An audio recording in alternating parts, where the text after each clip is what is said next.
இந்த நாளிலே நம்மோடு கூட பேசுகிறார். இந்த வசனத்தை வாசிக்கலாம். சங்கீதத்தின் புஸ்தகம் 89ஆம் சங்கீதம் 26ஆம் வசனத்தை நாம் வாசிக்கலாம். நான் வாசிக்கிறேன், எல்லாரும் திருப்பிக் கொள்வோம். 89ஆம் சங்கீதம் 26ஆம் வசனம். அவன் என்னை நோக்கி, நீர் என் பிதா, என் தேவன், என் ரட்சிப்பின் கன்மலை என்று சொல்லுவான். ஸ்தோத்திரம். பாருங்க, இந்த இடத்துல அழகா திரித்துவத்தை ஆண்டவர் அழகா விவரித்து சொல்றார். பழைய ஏற்பாட்டு காலத்திலேயே இதை ஆண்டவர் தான் என்ன பண்றாரு, தன்னுடைய பக்தருக்கு தெளிவுபடுத்துகிறார். இந்த சங்கீதத்தில் ஆண்டவர் கொடுக்கிற வெளிப்பாடுகளின் நிமித்தம் அழகா எழுதுறார். பாருங்க என்ன சொல்றாரு, அவன் என்னை நோக்கி என்னன்னு கூப்பிடுவாராம், நீர் என் பிதா, தேவன், என் ரட்சிப்பின் கன்மலை. ஸ்தோத்திரம். நம்முடைய ஆண்டவருக்கு எத்தனை ஆளுமை இருக்கு சொல்லுங்க பார்க்கலாம். பிதா, குமாரன், பரிசுத்த ஆவி. இங்கே அழகா சொல்லப்படுகிறது. பிதா, தேவன் எப்படிப்பட்டவராக இருக்கார்? யோவான் சுவிசேஷம் 4ஆம் அதிகாரம் 24ஆம் வசனத்தை வாசிக்கலாம். யோவானின் சுவிசேஷம் 4வது அதிகாரம் வசனம் 24. தேவன் ஆவியா இருக்கிறார், அவரை தொழுது கொள்ளுகிறவர்கள் ஆவியோடும் உண்மையோடும் அவரை தொழுது கொள்ள வேண்டும் என்றார். அல்லேலூயா, ஆமேன். இதை சொல்றது யாரு அப்படின்னா இயேசு கிறிஸ்து தான் சொல்லுகிறார். யாரிடத்துல? இந்த சமாரிய பெண்ணிடத்தில் சொல்லுகிறதை பார்க்கிறோம். முதலாவது பார்த்தோம் சங்கீதம் 89:26ஆம் வசனத்தில் என் பிதா, அதாவது பிதா என்கிற ஒரு ஸ்தானத்தை அங்கு பார்க்கிறோம். ரெண்டாவது தேவன், தேவன் பொதுவாகவே ஆவியா இருக்கிறார், அங்கே ஆவியானவரை அங்கே வெளிப்படுத்துகிறோம். ரட்சிப்பின் கன்மலை என்றால் நம்முடைய கிறிஸ்து இயேசுவினுடைய சிலுவை பாட்டினால் உண்டாகிற ரட்சிப்பு. ஆமென். நம்முடைய இரட்சகராகிய இயேசு கிறிஸ்து. நாம் ஜெபிக்கிறோம், நம்முடைய வெளிப்பாடுகள் எப்படிப்பட்டதாக இருக்க வேண்டும். நான் ஜெபம் பண்ணும்போது நிறைய பேர் பார்த்துருப்பீங்க, அன்பின் ஆண்டவரே, பரலோக பிதாவே, பரிசுத்த ஆவியே அப்படின்னு சொல்லுவேன். அன்பின் இயேசுவேன்னு தான் ஆரம்பிக்கணும், ஆனால் எனக்கு அப்படி வந்துருச்சு. அன்பின் ஆண்டவரே, பரலோக பிதாவே, பரிசுத்த ஆவியே, 3 பேரையும் நாம் என்ன பண்ணுறோம், வேண்டுதல் செய்ய வேண்டும். ஏன்னா 3 பேரும் கடந்த ஒரே தேவன் தான் நம்முடைய ஆண்டவர். 3 பேர் அப்படின்னு நினைச்சிட வேண்டாம். 3 ஆளத்துவங்கள் உடைய ஒரே தேவன். சொல்லுங்க, ஒரே தேவன். நம்முடைய தேவன் யாரு? ஒரே தேவன். ஸ்தோத்திரம். அதை குறித்து நிறைய உங்களுக்கு தெரிந்து கொள்ள வேண்டும். ஒரே தேவன், பிதா, குமாரன், பரிசுத்த ஆவி. ஆண்டவர் சொல்கிறார், அழகா வெளிப்படுத்துகிறார். பிதா, தேவன், ரட்சிப்பின் கன்மலை. ஆமேன். ஸ்தோத்திரம். 3 பேரை, 3 நாமத்தையும் அங்கே சொல்லுகிறதை பார்க்கிறோம். ஆமேன். ஒருவர் இந்த 3 நாமங்களையும் அறிக்கை செய்து அவரிடத்தில் வேண்டுதல் செய்யும் போது என்னென்ன நடக்கிறது அப்படின்னு நாம் பார்க்க போகிறோம். அல்லேலூயா, ஸ்தோத்திரம். இந்த தேவனை நாம் ஆராதிக்கும் போது அல்லது அந்த தேவனை நோக்கி நாம் வேண்டுதல் செய்யும் போது உண்டாகிற நன்மையை அதே சங்கீதம் 89 நில்லுங்க பார்க்கலாம். அதே 89ஆம் சங்கீதத்திலேயே நம்ம நிற்போம். தேவன் நல்லவராய் இருக்கிறார். அவரை நோக்கி கூப்பிடுகிறவர்களுக்கு அவர் எப்படிப்பட்ட ஆசீர்வாதங்களை வைத்திருக்கிறார்? 89ஆம் சங்கீதம் 27ஆம் வசனத்தினுடைய முதற் பகுதியை வாசிக்கலாம். நான் அவனை எனக்கு முதற் பேரானவனும். போதுமானது. முதல் பாருங்க, தேவனை நோக்கி வேண்டுதல் செய்கிறவனுடைய வாழ்க்கையில எப்படி இருக்குதான், முதல் தரமா, முதல் பேரானவனா தேர்ந்தெடுக்கிறார் ஆண்டவர்ல. அல்லேலூயா, ஸ்தோத்திரம். அவரை நோக்கி வேண்டும் போது சில பேர் பாருங்க, வளர்ப்பு பிள்ளையா சேர்த்துக்கொள்வாங்க. சில பேர் நம்ம வேற யாரையாவது போய், ஐயா எனக்கு வீடு இல்லை, வளர்ப்பு பிள்ளையா, இல்லைன்னா ஹாஸ்டலில் வச்சு சேர்ப்பாங்க. யாரும் சொந்த பிள்ளையா பார்க்க முடியாது. நான் அனாத ஹாஸ்டலில் படிக்கும்போது என்னதான் பிள்ளையை போல பார்த்தாலும் நான் யாரு? தத்தெடுக்கப்பட்ட நிலைமை தான். ஆமென். ஆனால் இந்த ஆண்டவர் இயேசுவை யார் தன்னுடைய உள்ளத்தில் ஏற்றுக்கொள்ளுகிறார்களோ அவர்கள் யாரா? 2ஆம் தரம் இல்லை, முதற் தரமான பிள்ளைகள். அல்லேலூயா சொல்லுங்க பார்க்கலாம். அல்லேலூயா. முதற் பேரானவனுக்கு எப்போவுமே முக்கியத்துவம் கொடுப்பாருங்கள். அப்படி தானே?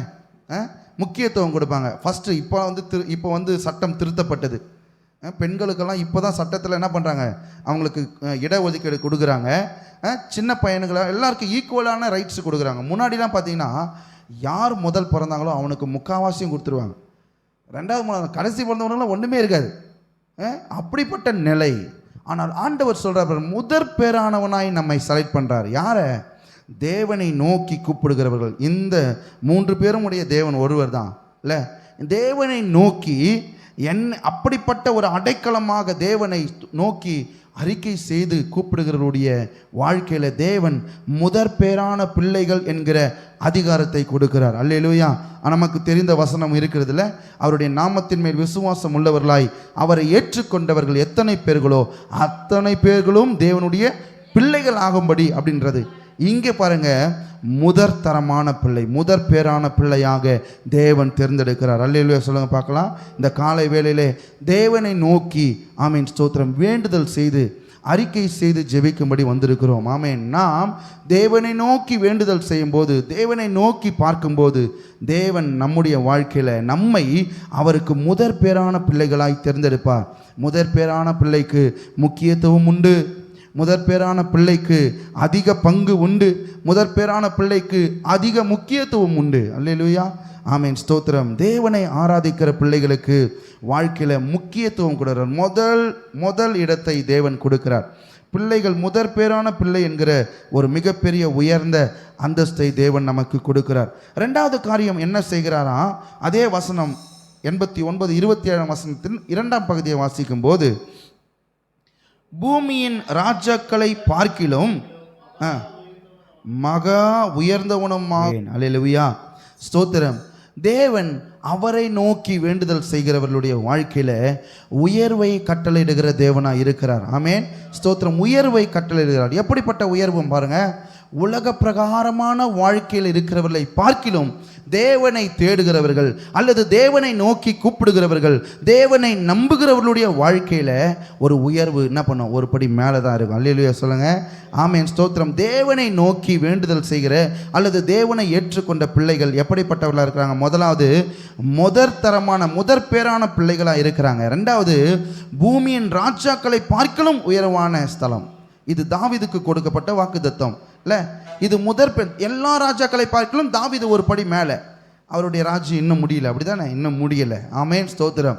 அப்போ நாம் எப்படி எடுத்துக்கொள்ள வேண்டும் என்று சொன்னால், தேவன் இல்லாமல் உலக பிரகாரமான வாழ்க்கையில் வாழ்ந்து கொண்டு இருக்கிறவர்களை பார்க்கிலும் தேவன் உங்களையும் என்னையும் உயர்வாக வைப்பார். ஒருவேளை இன்றைக்கு கொஞ்சம் அப்படி இப்படி இருக்கலாம்ல, கொஞ்சம் குறைகள் இருக்கலாம், கொஞ்சம் அப்படியே நிறை இருக்கலாம், கொஞ்சம் கஷ்டங்கள் நெருக்கங்கள் அவமானங்கள் எல்லாம் இருக்கலாம். ஆனால் ஆண்டவர் சொல்கிறார் பாருங்க, மகா ஆக்குகிற அந்த தன்மையை தேவன் நமக்கு தருவார். ஆமென் ஸ்தோத்திரம். அல்லேலூயா.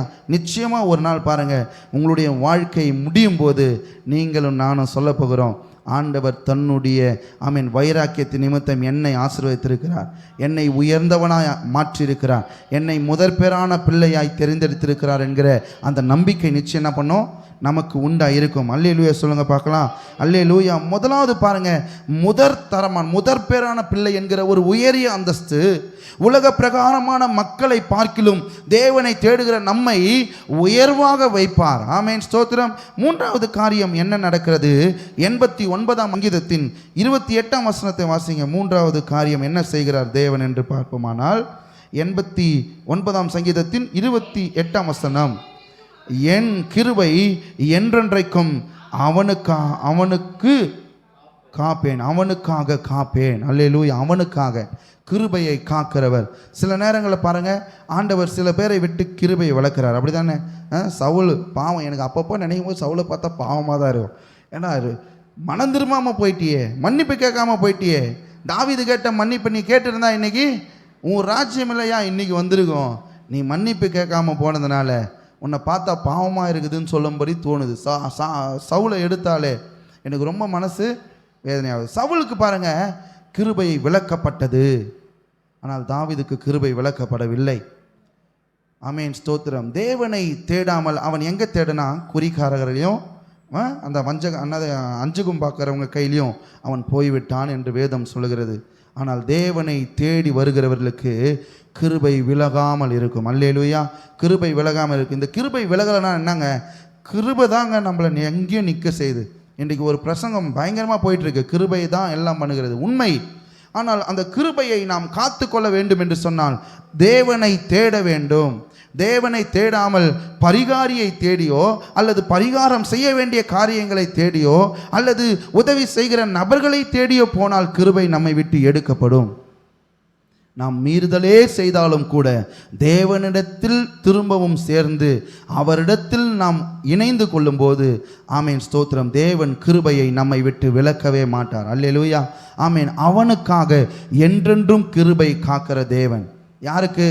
தேவனை நோக்கி கூப்பிடுகிறவருக்கு. அல்லேலூயா, ஆமென். இந்த காலை வேளையிலே நாம் ஜெபிக்கும்படி, தேவனிடத்தில் நோக்கி வேண்டுதல் செய்யும்படி, அறிக்கை செய்து ஜெபிக்கும்படி வந்திருக்கிற நம்மை ஆண்டவர் சொல்கிறார், உன்னை முதற் பேரானவனாய் தெரிந்து கொண்டேன். அல்லேலூயா. பாருங்க, நீ பார்க்கிற உலக பிரகாரமான ஜனங்களை பார்க்கிலும் உன்னை நான் மகா உயரத்தில் கொண்டு போய் வைப்பேன் என்று தேவன் சொல்லுகிறார். அல்லேலூயா. மூன்றாவது காரியம், அவனிடத்தில் கிருபை இல்லை. அவனிடத்தில் பணம் இருக்கலாம், கிருபை இல்லை. ஆனால் உன்கிட்ட கிருபை இருக்கிறது, என்னுடைய இரக்கம் உங்ககிட்ட இருக்கிறது. ஒரு நாள் இல்லைன்னா ஒரு நாள் இல்லை, அதை பார்த்து தான் தீர்வு. அல்லேலூயா, ஆமென். என் கிருபை அவனுக்காக என்றென்றும் காப்பேன் என்று ஆண்டவர் சொல்லுகிறார். நான்காவது காரியம், அப்படியே பாருங்க, நான்காவது காரியம், அதை 89வது சங்கீதத்தின் 28ஆம் வசனத்தின் பின்பகுதியை வாசிப்போமானால், என் எப்போதும் அந்த உடன்படிக்கை எப்படி இருக்கும்? உறுதிப்பட்டு இருக்கும். அந்த உடன்படிக்கை என்ன பண்ணாது? மாறவே மாறாது. உடன்படிக்கை என்னங்க? உடன்படிக்கை உங்களுக்கும் எனக்கும் செய்திருக்கிற உடன்படிக்கை, மேலான உடன்படிக்கை என்ன தெரியுமா? நித்திய ஜீவன் தருவேன் என்பதே நித்திய உடன்படிக்கை. அல்லேலூயா. நித்திய வாக்குத்தத்தமாய் இருக்கிறது. நித்திய ஜீவனை நிச்சயம் நமக்காக அவர் வைப்பார். ஸ்தோத்திரம். பாருங்க, இந்த நித்திய ஜீவன் சொன்ன உடனே ஒரு பெரிய ஒரு எனக்கு கிடைச்ச ஒரு சின்ன ஒரு இதுல சொல்றேன். தேவன் இயேசுவை விசுவாசிக்கிற அனைவருக்கும் நித்திய ஜீவன் உண்டு. விசுவாசிக்கிறீங்களா? அல்லேலூயா. ஈவன் நாம் பலமுறை இடறி போனாலும் கூட தேவனை விசுவாசித்து அவரிடத்தில் சேரும்போது நித்திய ஜீவன் நிச்சயமாக உண்டு. அப்போ ஏன்பா ஜெபம் பண்ணு பரிசுத்தமாறு, ஜெபம் பண்ணு பரிசுத்தமாறு, பாவம் செய்யாத, எதுக்கு சொல்றீங்க? இயேசுவை தேடி அவரை விசுவாசித்தால் நிச்சயம் பரலோகம் உண்டு. ஆனால் பரலோகத்தில் பெரியவனாக இருக்க வேண்டும் என்று விரும்புகிறவர்கள் நிச்சயம் கிரியை செய்ய வேண்டும். பாருங்க, வேலைக்காரன் அவனை தூண்ட வேண்டியதில்லை. வேலைக்காரனை எஜமானன் தான் எழுப்புவார். ஒரு வேலை பலு ஒரு எஜமானனை ஒருத்தனை எழுப்புவதுன்னா அவன் தான் முதலாளின்னு சொல்கிறாங்க. அப்படி தானே? பாருங்க, நான் முதலாளியாக இருக்க வேண்டும் என்று சொன்னால் எனக்கு பரலோகத்தை குறித்த அதிகமான தாகம் இருக்க வேண்டியது அவசியம். அதான் ஆண்டவர் சொல்லுகிறார். அந்த யோவான் ஸ்நானகன் கொஞ்சம் சந்தேகப்பட்டார். சந்தேகம்ல தன்னை கன்ஃபர்மேஷன் பண்ணிப்பதற்காக தேவனிடத்தில் ஆட்களை அனுப்பி, ஆண்டவரே நீர்தானா, அனுப்பப்பட்ட நீர்தானா அல்லது வேறொருவரை காத்திருக்க வேண்டுமான்னு கன்ஃபர்மேஷனுக்காக சொன்னார். ஆண்டவர் சொன்னார், அதுக்கு இந்த உலகத்தில் ஸ்திரீகளிடத்தில் பிறந்தது இந்த யோவானை பார்க்கலும் பெரியவன் இல்லை. ஆனால் இந்த யோவான் ஸ்நானகன் எங்கே இருப்பார்? பரலோகத்தில் சிறியவனாக இருப்பார் என்று சொல்லப்பட்டிருக்கு. ஏன் பரலோகத்துக்கு நுழைவு சீட்டு வாங்கியாச்சு. ஆனால் அந்த ஓரத்தில் உட்கார்ற அனுபவம் நமக்கு வேணுமா? அல்லது முன்னிலைமையில் உட்கார்ற அனுபவம் நமக்கு வேணுமா? தேவனோடு கிட்ட சேருகிற அனுபவம் நமக்கு வேணுமா? அல்லது எங்கோ ஒருவர் 19 இருக்கிறதுக்கான கிரியை வேணுமா? பரலோகத்தில் நான் தேவனுடைய வலது பார்சத்தில் உட்கார வேண்டும் என்று சொன்னால் பிதா எனக்கு அருள் செய்ய வேண்டும் என்று வேதம் சொல்லுகிறது. பிதா யாருக்கு அருள் செய்வார்? ஆமென்.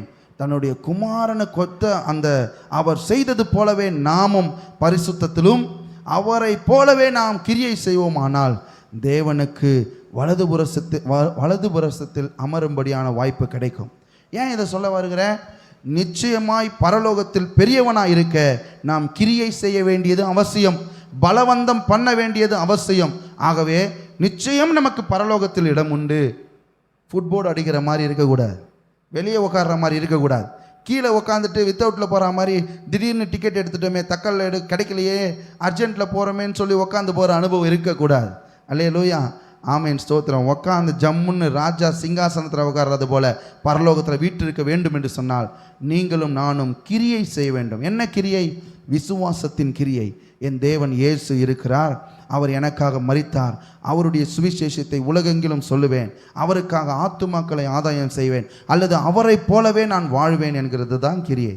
ஆமென், ஸ்தோத்திரம். முதலாவது பார்த்தோம், தேவனை தேடுகிறவர்களுக்கு, தேவனை நோக்கி வேண்டுதல் செய்கிறவர்களுக்கு முதற் பேரான பிள்ளை என்கிற அந்தஸ்து கிடைக்கிறது. இரண்டாவது காரியம், உலக பிரகாரமான வாழ்க்கை வாழ்கிறவர்களை விட மகா உயர்வான ஸ்தலத்தை தேவன் நமக்கு தருவார். ஸ்தோத்திரம். கிருபையை விளக்காமல் நமக்காக காக்க செய்வார். 4 உடன்படிக்கை நமக்காக என்ன பண்ணுவார்? உறுதிப்படுத்துவார். 5வது காரியம் 89ஆம் சங்கீதத்தின் 29ஆம் வசனத்தை நாம் வாசிப்போமாக. அவன் சந்ததி என்றென்றைக்கும் நிலைத்திருக்கும். ஆமென். ராஜசனம் வானங்கள் உள்ள மட்டும் நிலை நிற்கவும் செய்வேன். அல்லேலூயா. ஆமென். குடும்பத்தை கர்த்தர் நிலை நிற்க செய்வார். ஆமென் சொல்லுங்க பார்க்கலாம். அல்லேலூயா. பலர் இந்த குடும்பம் நாசமாயிடுமா, இந்த குடும்பம் சிதறிடுமா, இல்லை சின்னாமினமாயிடுமான்னு நினைப்பாங்கல்ல. ஆனால் தேவனை தேடுகிறவனுடைய குடும்பம் நிலை நிற்கும். அவனுடைய ஜனம் எப்படிப்பட்டதாக இருக்கும்? வானங்கள் உள்ளவரை இருக்குமா. அல்லேலூயா. நம்முடைய சந்ததி அடுத்தடுத்த சந்ததியாய் பரவும். அது மாத்திரமல்ல, நம்முடைய சந்ததிகள் எல்லாம் எப்படி இருக்குமா? நிலை நிற்கும். இதே கிருபை நம்முடைய சந்ததிகள் முழுவதும் தொடரும். அல்லேலூயா சொல்லுங்க பார்க்கலாம். நாம் செய்ய வேண்டிய காரியங்களை குறித்து பார்க்கிறோம். தேவனை நோக்குகிறவர்களுக்கு தேவன் கொடுக்கிற இந்த 5 பெரியதான ஆசீர்வாதம்ல முதற் பேரான பிள்ளை என்கிற அந்தஸ்து, மகா உயர்வான ஒரு உயர்வு, கிருபை விலகாமல் இருக்கும். ஆமென் ஸ்தோத்திரம். உடன்படிக்கை உறுதிப்படும். நம்முடைய குடும்பம் நிலை நிற்கும். அல்லேலூயா. குடும்பம் நிலை நிற்கும். சரி, நாம் என்னங்க செய்யணும்? நாம் என்ன செய்யணும்? முதலாவது தேவனை நோக்கி, அந்த 26ஆம் வசனத்துக்கு வந்துருவோமே. அவன் தேவனை நோக்கி அப்படி என்கிறது. தேவனை நோக்க வேண்டும். தேவனை நோக்கணும்னா எப்படி? ஜெபத்தால் தேவனை நோக்கி. ஆமென். பரலோகத்தின் தேவனை எப்படிங்க நோக்கி பார்ப்போம்? எப்படி நோக்கி பார்ப்போம்? ஜெபத்தால தேவனை நோக்கி பார்ப்போம். ஜெபத்தால் தேவனை நோக்குவோம். இந்த ஜெபம் நம்முடைய வாழ்க்கையை கொஞ்சம் கொஞ்சமாய் மாற்றியே தீரும். அப்போ அது எப்பேற்பட்ட பாவியானாலும் சரி, ஜெபிக்கும் போது மாற்றம் இல்லாமல் இருக்கும். சில பேர் பாருங்க, அப்படி மாற்றம் இல்லாமல் ஜெபிக்கிற ஜெபம் வெறும் வாயிலிருந்து வருதுன்னு அர்த்தம். எனக்கு ஒருபோதும் பிடிக்காத ஒரு ஜெபம் எது தெரியுமா? கடமைக்காக ஜெபம் பண்ணுற ஜெபம் எனக்கு உண்மையாக பிடிக்காது. பைபிள் காலேஜில் போனாலும் என்னுடைய ஆராதனை இருந்ததுன்னா நான் முன்னாடி போய் நின்று அழுது ஆராதிப்பேன். இன்றைக்கு இங்கே நிற்கிறதுனால நிறைய முறை அதை கண்ட்ரோல் ஆகிறது. நான் அழுது ஆராதிப்பேன். ஜெபம் பண்ண உண்மையாக ஜெபம் பண்ணுவேன். எப்போவுமே சரி, உண்மையாக ஜெபம் பண்ணும்போது தான் அது தேவனுடைய சமூகத்தில் எட்டுகிறது. அப்படி இல்லைன்னு வச்சிங்களேன், ஏதோ கடமைக்காக நான் எங்கேயோ ஜெபம் பண்ணிட்டு போகிறேன்னு அர்த்தம். நான் இயேசுவின் நாமத்தை உபயோகப்படுத்தி ஜெபித்தாலும் வாயிலிருந்து ஜெபிக்கிற ஜெபம் எங்கேயும் போவாது.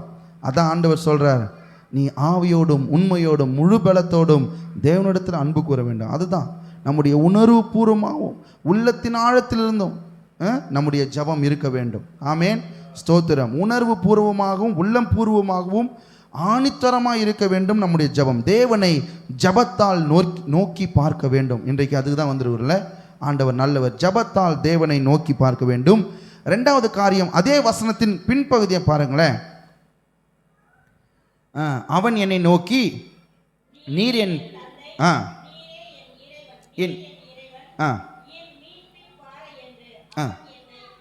சொல்லுவான். இதனுடைய அர்த்தம் என்னங்க அப்படின்னா, அறிக்கை செய்வது. அப்படிதானே? அறிக்கை. நீர் என் தேவன், என் பிதா, என்னுடைய ரட்சிப்பின் தேவன் அப்படின்னு சொல்றது என்ன காரியம் வெளிப்படுதுன்னா, அறிக்கை செய்கிறது. நீங்களும் நானும் தேவனுடைய இந்த வேதத்திலிருந்து அநேக வாக்குத்தத்தங்களை பெற்றிருக்கணும். இந்த வருடம் இந்த சபைக்கு தேவன் கொடுத்த வாக்குத்தத்தம் என்னன்னா, உன் தகப்பனாகிய யாக்கோபின் சுதந்திரத்தால் உன்னை போஷிப்பேன் என்று சொன்னார். நாம் ஜெபிக்கும் போது எப்படி நம்ம ஜெபிக்கணும்? ஆண்டவர், நீர் என் தகப்பன், என் தேவன், என் இரட்சகர் என்று அறிக்கை செய்து, என்னுடைய வாக்குத்தத்தங்களையும் அறிக்கை செய்து ஜெபிக்கும் போது தேவன் இத்தனை நன்மைகளை செய்வார். முதலாவது ஜெபத்தால் தேவனை நோக்கி பார்க்க வேண்டும். 2வது அறிக்கை செய்து ஜெபிக்க வேண்டும். 2வது சொல்லுங்க பார்க்கலாம். அறிக்கை செய்து. எதை அறிக்கை செய்வீங்க?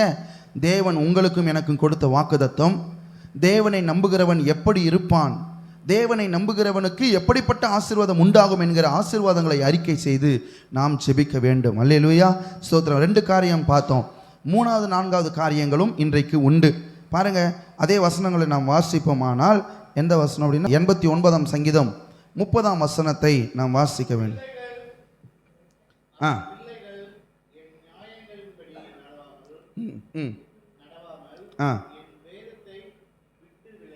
ஸ்தோத்திரம். போதுமானது. இங்க என்ன சொல்லப்படுதுன்னா நாங்கள் கவனிக்க முடியுது. அம்மா நீங்க வாசிங்க பார்க்கலாம்.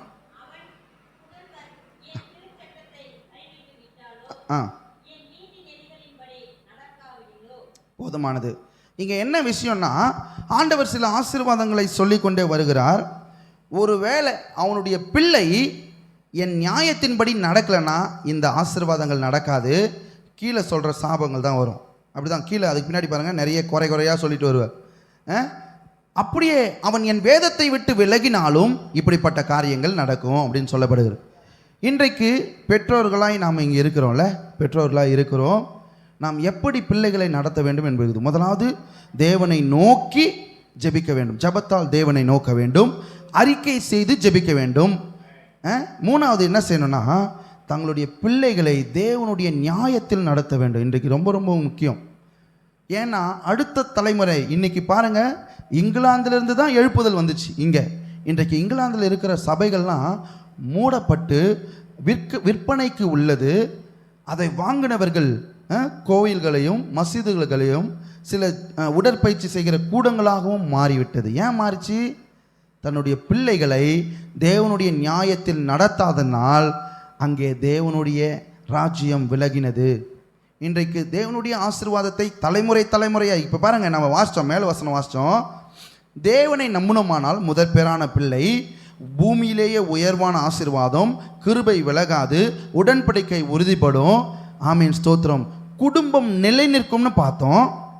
அப்போ அப்படிப்பட்ட நிலை நிற்க வேண்டிய ஆசீர்வாதங்கள் உங்களுக்கும் எனக்கும் வேண்டுமானால் பிள்ளைகளை தேவனுடைய நீதியில் நடத்த வேண்டியது அவசியம். அல்லேலூயா, ஸ்தோத்திரம். பிள்ளைகளை நடத்த வேண்டிய வழியில் நடத்தணுமானால் முதிர் வயது வரையும் விட மாட்டாங்க.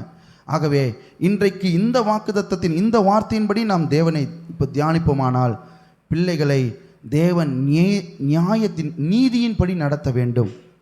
ஸ்தோத்திரம். தேவனுடைய நீதியின்படி பிள்ளைகளை நடத்த வேண்டும். அப்படி முடியல, சில பேர் எல்லாம் மீறிட்டாங்கன்னா அவங்களுக்காக ஜெபிக்க வேண்டும், பாரப்பட்டு ஜெபிக்க வேண்டும். இன்றைக்கு நிறைய பிள்ளைகள் ஒரு ஒரு 10 வயசு தாண்டின உடனே பேரண்ட்ஸோட பேச்சை கேட்குறதே இல்லை, அடிக்கவும் முடியல. அவனை அடித்தா நம்மளுக்கு கை கால் வலிக்குது இல்லை? ஆனால் அப்படிப்பட்ட சூழ்நிலையில் உலக பிரகாரமான ஜனங்களும் இருக்கிறாங்க, ஏன் கிறிஸ்தவர்களும் இருக்கிறார்கள், இருக்கத்தான் செய்கிறார்கள். ஆகவே தேவனுடைய நீதியை அவர்களுக்கு போதிக்க வேண்டியது அவசியம். 4வது காரியம், தேவனுடைய வேதத்தை விட்டு விலக்காமல் காத்து கொள்ள வேண்டியது அவசியம். தேவனுடைய வேதத்தை விட்டு விலக்காமல் காத்து கொள்ள வேண்டியது அவசியம். அப்போது தேவனுடைய வேதத்தை விட்டு விலக்காமல் காத்து கொண்டே வந்தோம் என்று சொன்னால் தேவன் நமக்கு கொடுக்கிற ஆசீர்வாதம் நம்முடைய குடும்பம், நம்முடைய தலைமுறை மட்டும் நம் மீது இருக்கும். ஆமேன். 1000 தலைமுறைக்கு இரக்கம் செய்கிற தேவன். ஆமேன். 1000 தலைமுறைகளை உயர்த்த மாட்டாரா? 1000 தலைமுறைகள் கடந்து சிங்காசனத்தை நிலை நிற்க செய்த தாவீதினுடைய தேவனாய் இருக்கிறாரே அவர். ஆமேன். வாக்குத்தத்தத்தை உறுதிப்படுத்தினவர். இன்றைக்கு திரளான கடற்கரை அத்தனை ஜனங்களை கிறிஸ்துவுக்குள்ளே நடத்தும்படி ஆபிரகாமுக்கு கொடுத்த வாக்குத்தத்தத்தை தேவன் நிறைவேற்றினாரே. நமக்கு கொடுத்த வாக்குத்தத்தத்தை நம்முடைய பிள்ளைகளுக்கு நிறைவேற்ற மாட்டாரா? அல்லேலூயா. இன்றைக்கு ஒரு தீர்மானம், ஜெபத்தால் தேவனை நோக்கி பார்ப்பேன், அறிக்கை செய்து ஜெபிப்பேன், என் பிள்ளையை தேவன் நீதியில் நடத்துவேன், வேதத்தை விட்டு விலக்காமல் காத்துக்கொள்வேன். ஸ்தோத்திரம், அல்லேலூயா. இப்படிப்பட்ட ஜெபம் நம்முடைய வாழ்க்கையை தலை கீழாக ஆசீர்வாதத்திற்கு நேராக நம்மை நடத்தும். ஒருவேளை இப்போ தரித்திரத்திற்கு நேராக, கஷ்டத்திற்கு நேராக, கடனுக்கு நேராக திரும்பி கொண்டிருக்கிறது, ஆனால் ஒன்று செய்வோம். நீர் என் பிதா, நீர் என் தேவன், என் இரட்சணிய கன்மலை என்று அறிக்கை செய்து தேவனை நோக்கி ஜெபிப்போம். நம்முடைய பிள்ளைகளை நல்வழிப்படுத்த தேவனுடைய உதவி நிமித்தம் நடத்துவோம். தேவன் தன்னுடைய வார்த்தைகளை நமக்கு நிறைவேற்றுவார். கண்களை மூடி ஜெபிப்போமா? ஸ்தோத்திரம். அன்பின் ஆண்டவரே, பரலோக பிதாவே, இந்த காலை வேளையிலே நாங்கள் ஜெபிக்கும்படி வந்திருக்கிறோம். ஆண்டவரே, உம்மை நோக்கி நீர் என் பிதா, என் தேவன், என் இரட்சிப்பின் கன்மலை என்று நாங்கள் சொல்லுகிறோம். என் தேவன், அப்படிப்பட்ட பெரிய பெரிய ஆசீர்வாதங்களை நீர் எங்களுக்கு தருவீராங்க. ஆண்டவரே, உம்மை ஸ்தோத்தரிக்கிறோம். தொடர்ந்து எங்களுடைய ஆண்டவர் எங்களை முதற்பேரான பிள்ளையாகவே நீர் பாவிக்கும்படி, ஆமீன், உலகத்தரமான மக்களை பார்க்கிலும் எங்களை உயர்வான ஸ்தலத்தில் நீர் வைக்கும்படி, ஆண்டவரே, உம்முடைய கிருபையை எங்களை விட்டு விலக்காமல் காக்கும்படி, உம்முடைய உடன்படிக்கை எங்களோடு கூட உறுதிப்படுத்தும்படி, எங்களுடைய குடும்பங்கள் இந்த உலகத்தினுடைய சகல நாட்களிலும் நிலைத்திருக்கும்படி நாங்கள் வேண்டுகிறோம். எங்களை ஆசீர்வதியும். நாங்கள் உம்மை நோக்கி வேண்டுவோம். நீ தந்த வாக்குத்தத்தங்களை அறிக்கை செய்வோம். எங்கள் பிள்ளைகளை உம்முடைய நீதியில் நடத்துவோம். உம்முடைய வேதத்தை விட்டு விலக்காமல் காத்துக்கொள்வோம். கிருபை தாரும், காத்துக்கொள்ளும், ஆசீர்வதியும். இயேசுவின் நாமத்தில் பிதாவே, ஆமேன், ஆமேன், ஆமேன்.